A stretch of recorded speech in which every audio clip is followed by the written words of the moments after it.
സംസ്ഥാനത്ത് ഒരാൾക്ക് കൂടി അമീബിക് മസ്തിഷ്ക ജ്വരം സ്ഥിരീകരിച്ചു. രോഗം ബാധിച്ച തൃശൂർ സ്വദേശിയായ 59-കാരനെ കോഴിക്കോട് മെഡിക്കൽ കോളേജിൽ പ്രവേശിപ്പിച്ചു. ആകെ 11 പേരാണ് കോഴിക്കോട് ചികിത്സയിലുള്ളത്. വിവരങ്ങളുമായി ദൃശ്യ പുതിയടത്തുണ്ട്. ദൃശ്യ, ഈ അമീബിക് മസ്തിഷ്ക ജ്വരം വലിയ ഭീതിയാണ് സംസ്ഥാനത്ത് സൃഷ്ടിക്കുന്നത്.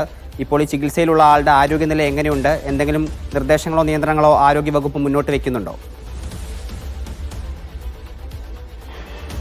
ഹരി, ഈ പറഞ്ഞതുപോലെ ഈ കോഴിക്കോട് ജില്ലയിൽ മാത്രം ഇപ്പോൾ 11 പേരാണ് ഈ അമീബിക് മസ്തിഷ്ക ജ്വരം ബാധിച്ച് ചികിത്സയിൽ കഴിയുന്നത്. ഇതിൽ 10 പേര് കോഴിക്കോട് മെഡിക്കൽ കോളേജിലും ഇതുകൂടാതെ ഒരാൾ കോഴിക്കോട്ടെ സ്വകാര്യ ആശുപത്രിയിലും ചികിത്സയിൽ കഴിയുന്നുണ്ട്. ഇന്നലെയാണ് ഈ തൃശൂർ സ്വദേശിയായ ഈ 59-കാരനെ അബോധാവസ്ഥയിൽ കോഴിക്കോട് മെഡിക്കൽ കോളേജിൽ എത്തിക്കുന്നത്. പിന്നീട് രോഗലക്ഷണങ്ങൾ കണ്ടതിനെ തുടർന്ന് നടത്തിയ പരിശോധനയിലാണ് ഇയാൾക്ക് അമീബിക് മസ്തിഷ്ക ജ്വരം സ്ഥിരീകരിച്ചത്. ഇയാൾ അബോധാവസ്ഥയിലായിരുന്നു. ഈ ആശുപത്രിയിൽ എത്തിക്കുന്ന സമയത്ത് അബോധാവസ്ഥയിലായിരുന്നു. ചില നാട്ടുകാർ ചേർന്നാണ് ഇയാളെ ആശുപത്രിയിലേക്ക് എത്തിക്കുന്നത്. എന്തായാലും ഇപ്പോൾ ഈ കോഴിക്കോട് ജില്ലയിൽ മാത്രം 11 പേരാണ് അമീബിക് മസ്തിഷ്ക ജ്വരം ബാധിച്ച് ചികിത്സയിൽ കഴിയുന്നത്. ഇന്ന് ഈ സ്ഥിരീകരിച്ച ആളുടെ ആരോഗ്യനിലയിൽ വലിയ കുഴപ്പങ്ങളൊന്നും ഇല്ല എന്നാണ് ആശുപത്രി അധികൃതരിൽ നിന്ന് നമുക്ക് അറിയാൻ സാധിച്ചത്. കൂടാതെ തന്നെ ഈ 3 കുട്ടികൾ കൂടി ഈ 10 പേരിൽ കോഴിക്കോട് മെഡിക്കൽ കോളേജിൽ ചികിത്സയിൽ കഴിയുന്ന 10 പേരിൽ 3 പേർ കുട്ടികളാണ്. ഈ കഴിഞ്ഞ ദിവസം ഒരു കുട്ടി ഈ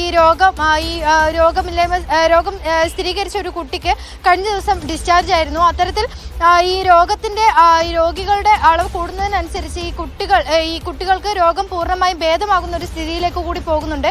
അത് ഈ ആശങ്കകൾക്കിടയിൽ വലിയൊരു ആശ്വാസം തന്നെ ഉണ്ടാക്കുന്ന ഒരു കാര്യം കൂടിയാണ്. ഇതുകൂടാതെ തന്നെ ഈ ആരോഗ്യ വകുപ്പിന്റെ ഭാഗത്ത് നിന്ന് വലിയ നിയന്ത്രണങ്ങളും നിർദ്ദേശങ്ങളും ഒക്കെ തന്നെ ആദ്യം മുതൽ തന്നെ നൽകുന്നുണ്ടായിരുന്നു.